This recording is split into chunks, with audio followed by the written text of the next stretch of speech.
হতে পারবে না। আরেকটা গ্রুপ প্রথম চান্সে জাহান্নামে যাবে, এরপরে স্বল্পমেয়াদী দীর্ঘমেয়াদী সাজা ভোগের পর আবার জান্নাত তাকে দিয়ে দেওয়া হবে।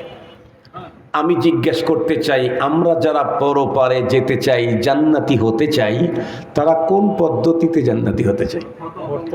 প্রথম, মানে প্রথম চান্সেই কোন রকমের দুঃখ বেদনা ক্লেশ ক্লান্তি ছাড়াই ডিরেক্ট মরবো, তো আল্লাহর জান্নাতে যাবো ঝামেলা ছাড়া। এটাই তোমরা চাই? সবাই চাই? সবাই? তাহলে এই পদ্ধতিতে জান্নাতে যেতে চাইলে রব আমাদেরকে সিস্টেম বলে দিয়েছেন। পথ হলো তোমার দুইটা। কয় পথ? দুই পথ। এই দুই পথের যে কোনো এক পথ দিয়ে তুমি ডিরেক্ট জান্নাতে যেতে পারবা। তৃতীয় কোনো পথ আবিষ্কার করলে কিন্তু হবে না। দুইটা পথের একটা একটু লম্বা আর একটা একটু শর্ট। আমাদের দেশের মানুষ সব বিষয়ে শর্টই চয়েস করে। কথা বলেন না কেন? সব কিছুতে এখন শর্ট। মুহতারাম হাজিরিন, ছেলেরা মেয়েরা এখন জামা কাপড়েও শর্টটাই পছন্দ করে। যুবকরা শর্ট গেঞ্জি পরে, এরপরে যে পরনের প্যান্ট আছে এটা টাইট পরে। স্বাভাবিক অবস্থায় হাঁটা চলা করলে কোনো ঝামেলা হয় না। বিশেষ কোনো কারণে যদি রুকু করা লাগে, মানে উপর হওয়া লাগে, তাইলে কিন্তু কথা বলেন প্যান্ট আর গেঞ্জির মাঝখানে সদরঘাট। এরপরেও ছেলেরা ওইটাই চয়েস করে। মেয়েরা আবার আর একটা চয়েস করে, সেটা হলো ইদানিং কালে মনে হয় এটা একটু বেশি নাকি কমে গেছে। মেয়েরা পরনের ভিতরে প্লাজো নাকি একটা আছে, এটা পরে। আর প্লাজো পরার সুন্নত হলো নিসফ সাক। তার মানে আল্লাহ তাআলা সিস্টেম করে দিয়েছিলেন, পুরুষ তার পরনের নিচের কাপড়টা পরবে গিরার উপরে। আমরা পুরুষেরা প্যান্ট পরতেছি গিরার উপরে না, বরং পায়ের গোছার নিচ দিয়ে জুতার অর্ধেক পর্যন্ত। কথা বলেন, এইটাই তো আমাদের দেশের অধিকাংশ লোকের প্যান্ট। এখন মেয়েরা চিন্তা করলো এত বড় গুরুত্বপূর্ণ একটা সুন্নত ছেলেরা ছেড়ে দিয়েছে, তাহলে ওইটা আমরা নেই। এজন্য ওরা এখন প্লাজো পরে নিসফ সাক। দেখবেন কোনো প্লাজো ওদের পা ঢাকা থাকে না, গিরার উপরে 2-3 ইঞ্চি উপরে থাকে। বলুন তো দেখি, নারীরা এই কাজ করে সুন্নতের উপরে আমল করছে না ফরজ তরক করছে? আর একটু জোরে বলেন। নারীদেরও কি নিসফ সাক সুন্নত? নারীদেরও কি নিসফ সাক সুন্নত? নারীরা তো ঘরে থাকলেও তার পায়ের কবজি থেকে গোড়ালি থেকে শুরু করে ওখান থেকে ওইটুক, 2 হাতের এতটুকুন সবার সামনে এবং মুখ এগুলি দেখাতে পারবে। বিশেষ প্রয়োজনে আরো কিছু অংশ খুলতে পারবে। বিশেষ কিছু মানুষের সামনে কিছু অঙ্গ দেখাইতে পারবে। কিন্তু বাইরে যদি যেতে চায় তাহলে টোটাল অফ। কথা বলেন, বাইরে যেতে চাইলে টোটাল একেবারে মাথার তালু থেকে পায়ের তালু পর্যন্ত শরীরের কোনো অংশ বাহির করে ভিন্ন পুরুষকে দেখাবার মতো কোনো পারমিশন নেই। খুব ভালো করে বুঝবেন। এখন তো ফতুয়া দিলে ওই যে শর্টটা পছন্দ করে মানুষ। যেই হুজুররা বেশি বলে তাদেরটা মানে না। যেই হুজুররা একটু শর্টকটে জান্নাতের প্রেসক্রিপশন দেয়, সেই হুজুররা অল্প দিনের ভিতরে এদেশের যুবকদের আইডল আর সেলিব্রিটি হয়ে যায়। যাদের কাছে মুখের পর্দা করা দরকার নাই, মুখ পর্দার ভিতরে পড়ে না, যারা এই ফতুয়া দেয় তারা এদেশের মানুষের কাছে খুব প্রিয়। যারা রাসূলুল্লাহ সাল্লাল্লাহু আলাইহি ওয়াসাল্লামকে সাংবাদিক বানায়, তারা হলো এদেশের বর্তমান সময়ের ফেমাস ইসলামিক স্কলার। মুহতারাম হাজিরিন, এই জাতীয় ভ্রান্ত হাজার রকমের বক্তব্য, একবার দুইবার না, যখনই কথা বলে তখনই ভ্রান্ত কথা বলে। এরপরেও এদেশের মূর্খ মুসলমান তাদেরকে ইসলামিক স্কলার মনে করে এবং তাদেরকে এত বড় হাতিয়া দিয়ে উপস্থিত করে, তাদেরকে আসমান ছোঁয়া করে উপস্থাপন করে মানুষের সামনে। মুহতারাম হাজিরিন, খুব ভালো করে কথাগুলি বলবেন, বুঝবেন। সময় যত গড়াবে অরিজিনাল দিন ইসলাম খুঁজে পাওয়া, এর উপরে চলা ততই কঠিন হয়ে যাবে। আপনাদেরকে সহজে বুঝবার জন্য একটা মিসাল দেই, তাহলে খুব ভালো বুঝবেন। আমের সিজন যখন শুরু হয় তখন যত্রতত্র ভালো আম পাওয়া যায়। আপনি ল্যাংড়া চান আর খোড়া চান, কানা চান আর অন্ধ চান, সব আম আপনি পাবেন। কিন্তু আমের সিজন যখন চলে যাবে তখন বলেন তো দেখি যত্রতত্র আম পাওয়া যায় কি? যেখানেও পাওয়া যায় একদম 100% পিওর পাওয়া যায় কি? একটু বাঁকা হয়ে গেছে, আর এক জায়গায় পচে গেছে, আর এক জায়গায় কালার চেঞ্জ হয়ে গেছে। কেন? কারণ সিজন নাই। মুহতারাম হাজিরিন, বিশ্বনবীজি পৃথিবীতে এসেছিলেন 1400 বছর আগে। তখন যতগুলি মুসলমান ছিল প্রত্যেকটাই ছিল জান্নাতি। কথা বলেন না কেন? আমি বলছি না, আল্লাহ বলেছেন। আল্লাহ নিজে বলেন, আস-সাবিকুনাল আউয়ালুনা মিনাল মুহাজিরিনা ওয়াল আনসার ওয়াল্লাযীনা ইত্তাবাউহুম বিইহসান রাদিয়াল্লাহু আনহুম ওয়া রাদু আন ওয়া আ'আদ্দা লাহুম জান্নাতিন তাজরি তাহতাহাল আনহার। আল্লাহু আকবার বলেন। কোনটা তরজমা বুঝেন নাই? আনসার আর মুহাজির তো বুঝছেন, আর জান্নাত তো বুঝছেন। এই কয়টা বুঝলেই হবে। আল্লাহ বলেন আমার রাসূলের সাহাবী সাবিকিনে আউয়ালিন, সে আনসার হোক আর মুহাজির হোক, সাহাবীরা এই দুই গ্রুপের বাইরে ছিলেন না। তার মানে সব সাহাবী। আল্লাহ বলেন আমি তাদের উপরে রাজি আর খুশি, এবং তাদের প্রত্যেকের জন্য জান্নাত রেডি করে রেখে দিয়েছি। তাদের মৃত্যুবরণ করতে দেরি হবে, জান্নাতে রিসিভ করতে দেরি হবে না। ওনারা প্রত্যেকে ছিলেন 100% পিওর মুমিন। শুধু মুমিন না, কিয়ামত পর্যন্ত যত মুমিন পৃথিবীতে আসবে তাদের জন্য মডেল। কথা বলেন না কেন? তাদের জন্য মডেল। আমি বলছি না, না, মোল্লায় বলে নাই, আল্লাহ বলছে। আল্লাহ কি বলেন? ফাইন আমানু বিমিসলি মা আমানতুম বিহি ফাকাদ ইহতাদাউ।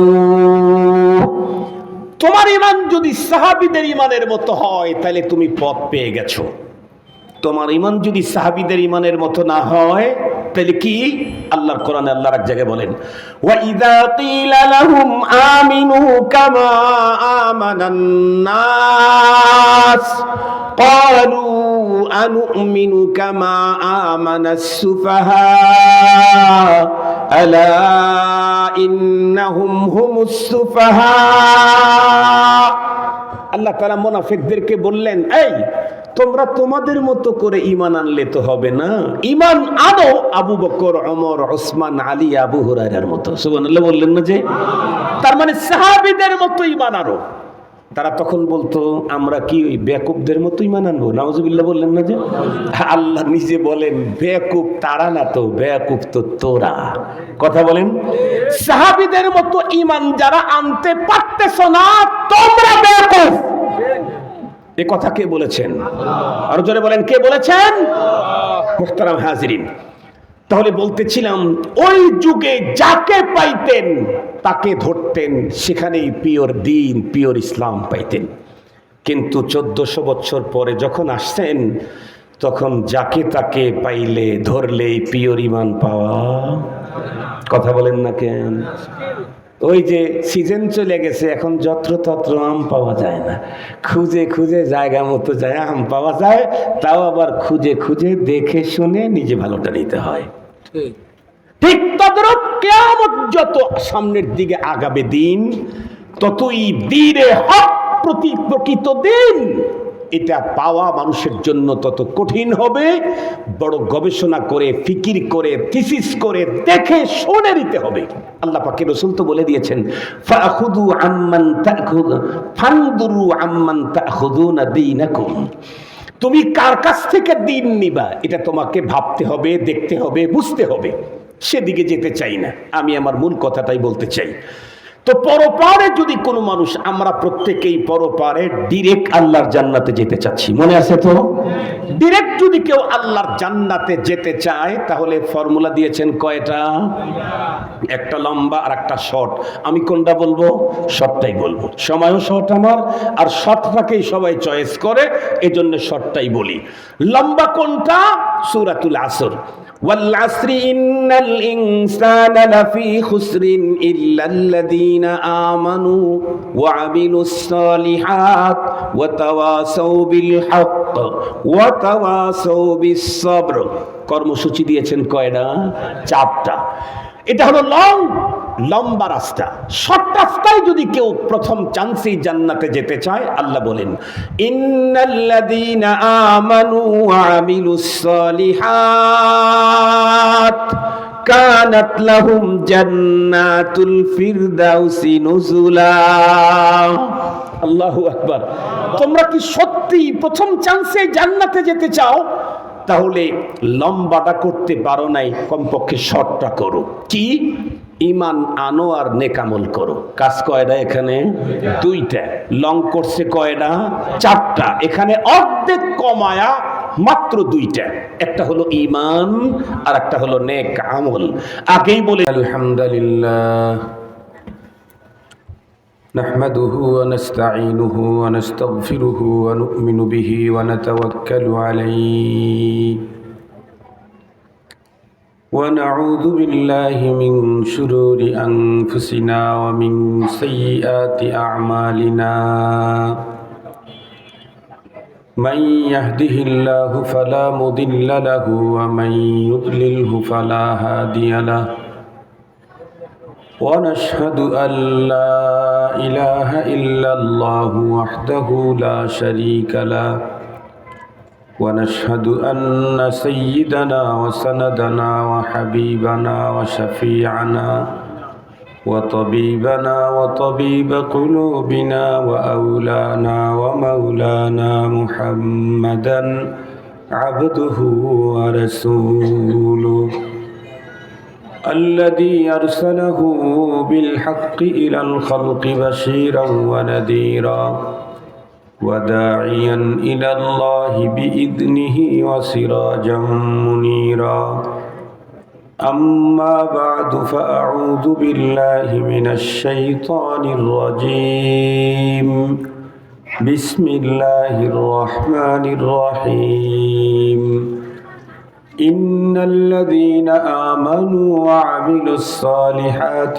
كانت لهم جنات الفردوس نزلا خالدين فيها لا يبغون عنها حولا صدق الله مولانا العظيم وصدق رسوله النبي الأمي الكريم ونحن على ذلك لمن الشاهدين والشاكرين والذاكرين والحمد لله رب العالمين اللهم صل على سيدنا مولانا محمد وعلى آله وأصحابه وبارك وسلم اللهم صل على محمد النبي الأمي وعلى آله وسلم تسليما يا رب صل وسلم دائما أبدا على حبيبك خير الخلق كلهم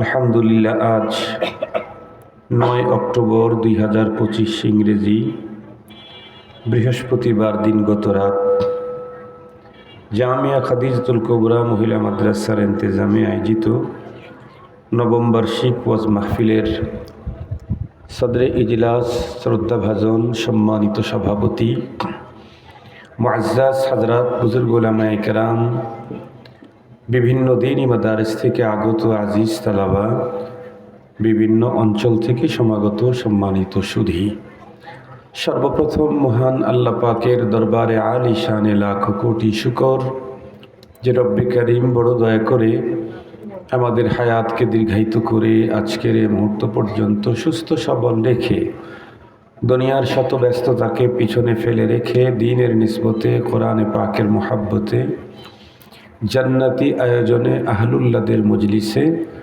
আমাদের কাউকে খতিব কাউকে মুখাতাব হিসাবে নিরাপত্তার সাথে উপস্থিতির তৌফিক দিলেন।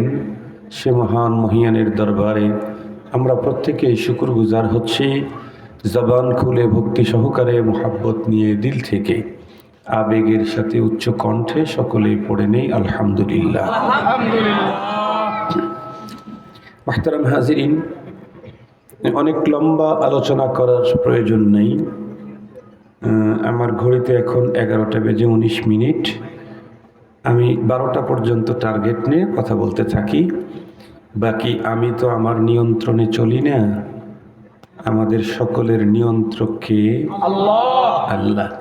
ওয়ামা তাশাউনা ইল্লা আন ইয়াশা আল্লাহু রব্বুল আলামিন। আমি চাইলে হবে না, আমার চাওয়া যদি রব্বুল আলামিনের চাওয়ার সাথে মিলে যায় তাইলে আমারটা হবে। তাছাড়া আমি হাজার চেষ্টা করলে তাই হবে যা রব চেয়েছেন। इंसान हजारों कोशिश से कुछ भी नहीं कर सकता है, आखिर वही हो जाता है जो मंजूर खुदा होता है। তো আমি এই অল্প সময়ে কোন সাবজেক্ট, কোন বিষয়ের উপরে কথা বলবো, তো আমার মনে হয় বর্তমান সময়ে একটা সাবজেক্টের উপরে কথা বলা অত্যন্ত জরুরি। কারণ পুরফিতান দৌড়, হাজারো গমরাহী ভ্রষ্টতার সায়লাব এখন। নবীজি যে ভবিষ্যৎবাণী করে গেছেন আমরা এখন সেই টাইমটাই পাস করতেছি। নবীজি বলে গেছেন পৃথিবীতে এমন একটা সময় আসবে যখন জ্বলন্ত আগুনের আঙ্গার হাতের উপরে রাখাটা সহজ হলেও দিনের উপরে থাকা সহজ হবে না।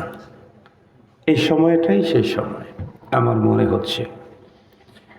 নবী আলাইহিস সালাম আরও বলে গেছেন ফিতনা এভাবে আসতে থাকবে কাল্লাইলাতিল মুযলিমা, রাত্রের অন্ধকার যেমন আসে, শুধু উপর দিক থেকে, শুধু নিচ দিক থেকে, শুধু ডান আর বাম, শুধু সামনে শুধু পিছন থেকে না, জিহাতে সিত্তা, সব দিক থেকেই একেবারে অন্ধকার মানুষকে গ্রাস করে ফেলে।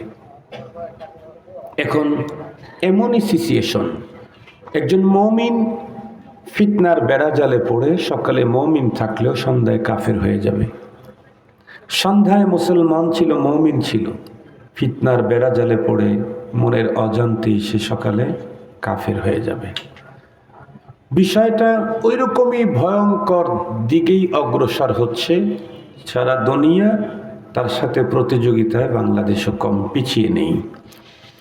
এ কারণে সবচেয়ে গুরুত্বপূর্ণ বিষয়টা আমি আজকে আপনাদের খেদমতে আলোকপাত করতে চাচ্ছি।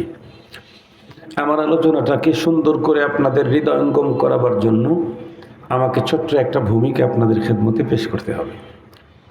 আপনারা বলুন তো দেখি, এ পৃথিবীর যত মানুষ আছে সকল মানুষের বিশ্বাস একরকমের কি না? কিছু মানুষ তো এমন আছে যারা স্রষ্টাকে বিশ্বাস করে না, পরকাল বিশ্বাস করে না। তাদের থিওরি হলো নামুতু ওয়া নাহইয়া ওয়া মা ইউহলিকুনা ইল্লা দাহর।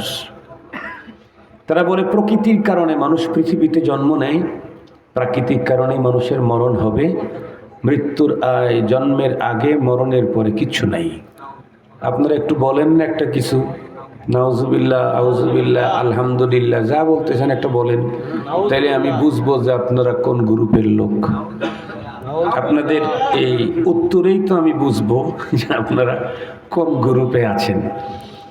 মুহতারাম হাজিরিন, আর একটা প্রকার মানুষ এ পৃথিবীতে আছে, তারা সৃষ্টিকর্তাকে স্বীকার করে, পরপারকে বিশ্বাস করে এবং পরপারের সুখ দুঃখ তারা বিশ্বাস করে।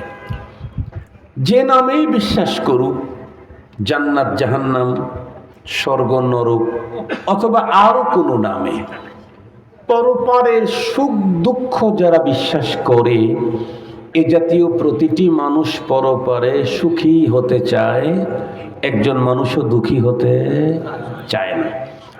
মানুষ যে পরপারে সুখী হতে চায় তার একটা জ্বলন্ত প্রমাণ কিন্তু মাত্র কিছুদিন আগেই আমাদের দেশে হিন্দুদের একটা বড় পূজা হয়ে গেল, তাই না? ধর্মীয় উৎসব। কি পূজা এটা? দুর্গা। দুর্গাটাই তো মনে হয় বড়। আচ্ছা, দুর্গা পূজা হয়ে গেল। হিন্দুদের যত ধর্মীয় আকীদা বিশ্বাস, তাদের ধর্মীয় যে কালচার আছে তার মধ্যে একটা হলো তাদের যতই আপনজন হোক, যতই ব্লাড কানেক্টেড হোক, মরণের পরে তাকে চিতায় নিয়ে পুড়িয়ে দেবে। এবং দেখবেন তাদের সিস্টেমটাই হলো সবচেয়ে কাছের লোকটা প্রথম আগুনটা দেবে, সবচেয়ে কাছের লোক। এমনকি কলিজার টুকরা সন্তানও যদি মারা যায় তাকেও চিতায় নিয়ে পোড়ায়। এবং সম্ভবত এই আগুনটা মনে হয় বাবাকেই দিতে হয়। আমি জানি না, আমি কোনোদিন যাই নাই আমার জীবনে, একদিন না 2 দিন, একদিন পোড়াইতে দেখছি, সেটা হলো বিশ্ব রোডের পাশেই পোড়াইতেছে। তাই আধা মিনিট বা 10 সেকেন্ড দেখেছিলাম, আমি জীবনে কোনোদিন যাই নাই। একেবারে জন্মদাতা বাবা, গর্ভধারিণী মা, এমনকি রফিকায়ে হায়াত, জীবন সঙ্গিনী ওয়াইফ, স্ত্রী, কলিজার টুকরা সন্তান, আমার জানা মতে এর চাইতে কাছের মানুষ তো পৃথিবীতে আর কারো নাই।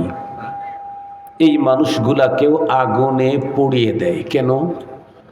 তাদের ধর্মীয় আকীদা বিশ্বাস এবং তাদের কালচার এটাই। তাদের বিশ্বাস হলো একজন মানুষ পৃথিবীতে জীবন চলার পথে বাঁকে বাঁকে, ফাঁকে ফাঁকে সৃষ্টিকর্তার সাথে অনেক ভুল বেয়াদবি হয়ে থাকে। এতগুলি অপরাধ নিয়ে পরপারে গেলে তাকে নরকে যেতে হবে, নরকে যেতে রাজি নেই। এজন্য তারা অতি আপনজনকে আগুন দিয়ে পুড়িয়ে অপরাধ দুনিয়াতেই অপরাধ থেকে মুক্ত করে স্বর্গে পাঠায় দেয়। এটা হলো তাদের বিশ্বাস। আগুনে পোড়ায় কোথায় পাঠায়? তাদের বিশ্বাস, আমাদের বিশ্বাসের কথা বলতেছি না। তারা স্বর্গে পাঠায়। আমি এখান থেকে যেই জিনিসটা নিতে চাচ্ছি সেটি হলো যে একজন হিন্দু সে তার অতি আপনজন কলিজার টুকরা জন্মদাতা বাবা, গর্ভধারিণী মা, তাকে আগুনে পোড়ায়া হলেও পরপারে স্বর্গেই পাঠাইতে চায়, নরকে কেউ যেতে চায় না। আগুনে পুড়ে হলেও স্বর্গেই যেতে চায়, নরকে কেউ যেতে চায় না। সেই দিক থেকে আমরা মুসলিম, আমরা জান্নাত জাহান্নাম বিশ্বাস করি। তো আমরা যারা জান্নাত জাহান্নাম বিশ্বাস করি তারা পরপারে জান্নাতি হতে চাই না জাহান্নামী? জান্নাতি সবাই তো, সবাই। এখন জিজ্ঞাসা করতে চাই, যেই জান্নাতি হতে চাই, এই জান্নাত কি আমার আপনার কারো দাদা বাড়িতে আছে না নানা বাড়িতে আছে? দাদা বাড়িতে কোনো জান্নাত নাই, নানা বাড়িতেও নাই। তাহলে ওই দিক থেকে ওয়ারিশ সূত্রে পাওয়ার কোনো সম্ভাবনা নাই। নিজেরা নিজেরা জান্নাত তৈরি করি নাই, জান্নাত তৈরি করেছেন কে? এটার মালিক কে? আল্লাহ। এই চশমাটার মালিক আমি। এই চশমাটা আমি যদি ইচ্ছে করি ওনাকে নির্ধারিত মূল্যে দিব, ইচ্ছা করলে আমি বিক্রি করব, ইচ্ছা করলে বিক্রি করব না, সেটা টোটাল আমার পার্সোনাল ব্যাপার। বিক্রি করতে গেলে ইচ্ছা করলে যেই টাকা দিয়ে কিনেছি তার চাইতে লাভে বিক্রি করতে পারি যদি কেউ কিনতে চায়, অথবা সেম দামে বিক্রি করতে পারি, অথবা অর্ধেক দামে, অথবা 4 ভাগ 1 দামেও দিতে পারি, 1 ভাগ, অথবা ফ্রি দিতে পারি। টোটাল এটা সবগুলা নিয়ন্ত্রণ করবে কে? যে মালিক। কথা বলেন, যে মালিক। আমার কাছ থেকে এই চশমাটা যদি কেউ নিতে চায় তাহলে আমার সিস্টেমে নিতে হবে। অন্যভাবে নিতে চাইলে জোর করে, চুরি করে, অথবা ডাকাতি দিয়ে ছিনতাই করে নিতে হবে। এছাড়া এই আমার চশমা আপনারা কেউ নেওয়ার কোনো সুযোগ নাই।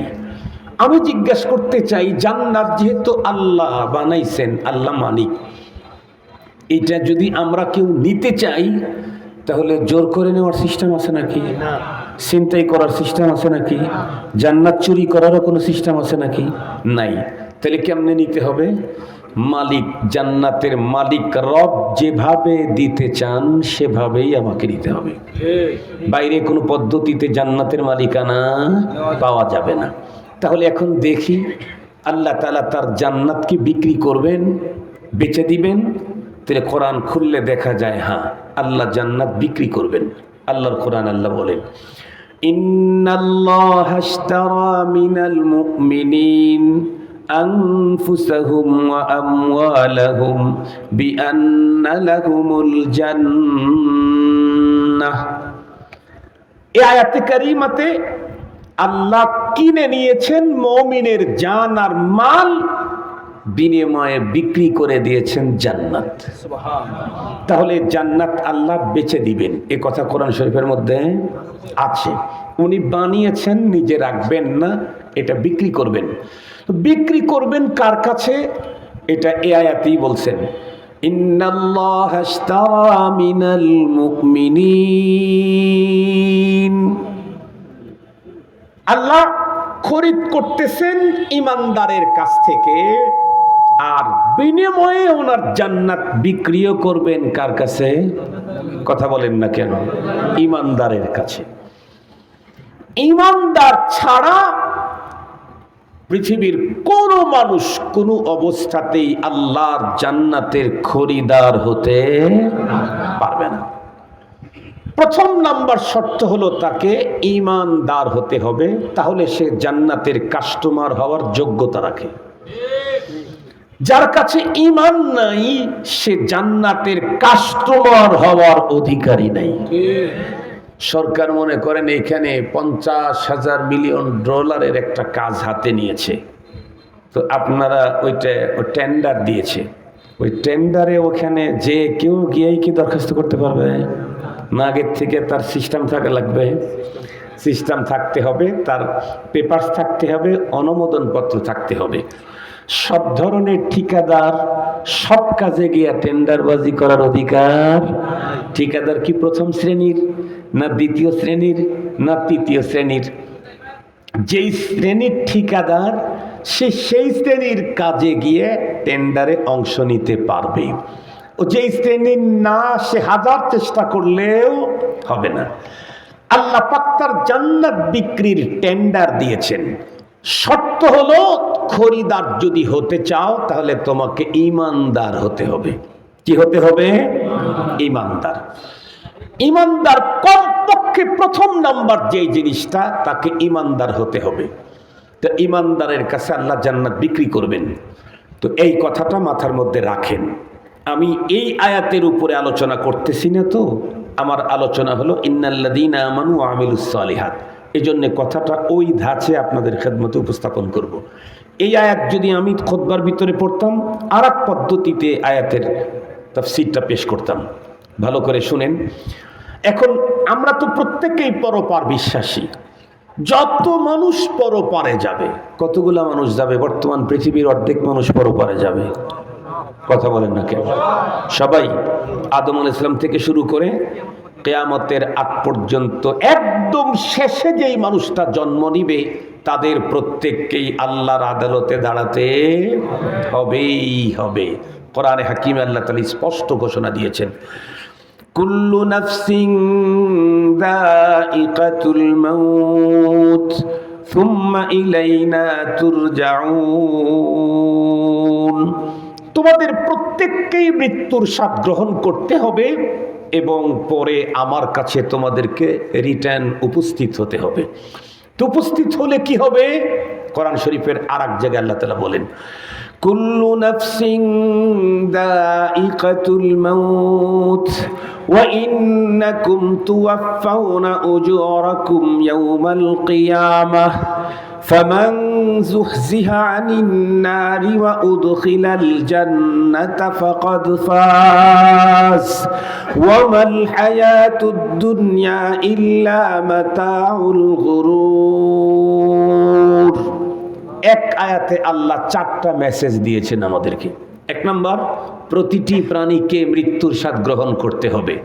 আল্লাহর এই মেসেজকে অস্বীকার করার মতো মানুষ পৃথিবীর অতীতেও ছিল না, এখনো নাই, কিয়ামত পর্যন্ত একটাও পাওয়া যাবে না।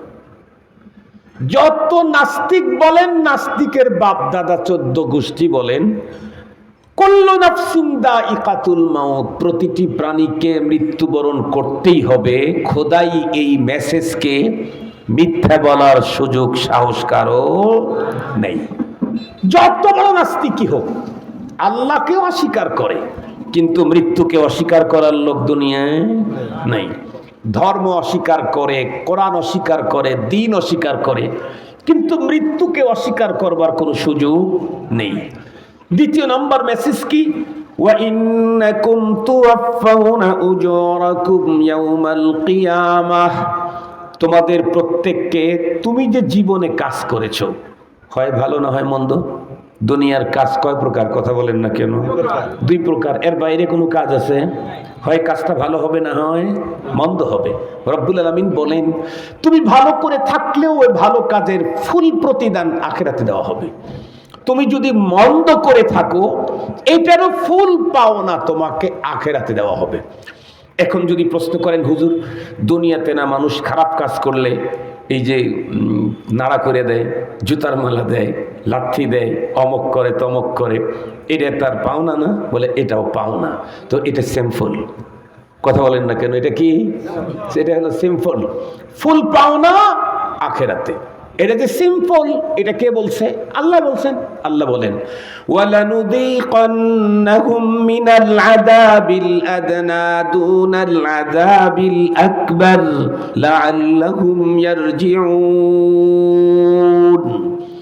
আল্লাহ বলেন, লানুযীকান্নাহুম মিনাল আযাবিল আদনা, আমি তাদেরকে দুনাল আযাবিল আকবার, পরপারের ফাইনাল পাওনা ভয়ঙ্কর শাস্তির আগে দুনিয়াতে একটু সিম্পল দেই।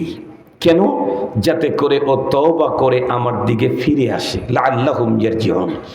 তাহলে নেক কাজের কারণে আপনি দুনিয়াতে যত সম্মান পাচ্ছেন, এটা আপনার নেক কাজের ফাইনাল পাওনা না, এটাও সিম্পল। ফাইনাল পাওনা তো আপনাকে জান্নাতে দান করা হবে। সুবহানাল্লাহ। নেক কাজের ফাইনাল পাওনা কোথায়? জান্নাতে।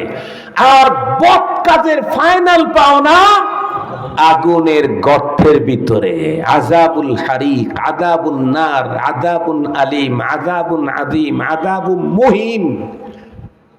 আল্লাহ তাআলা এক এক সময় এক এক শব্দ দিয়ে সেই পরপারের ভয়ঙ্কর শাস্তিকে আল্লাহ তাআলা মানুষের সামনে, বান্দার সামনে ব্যক্ত করেছেন।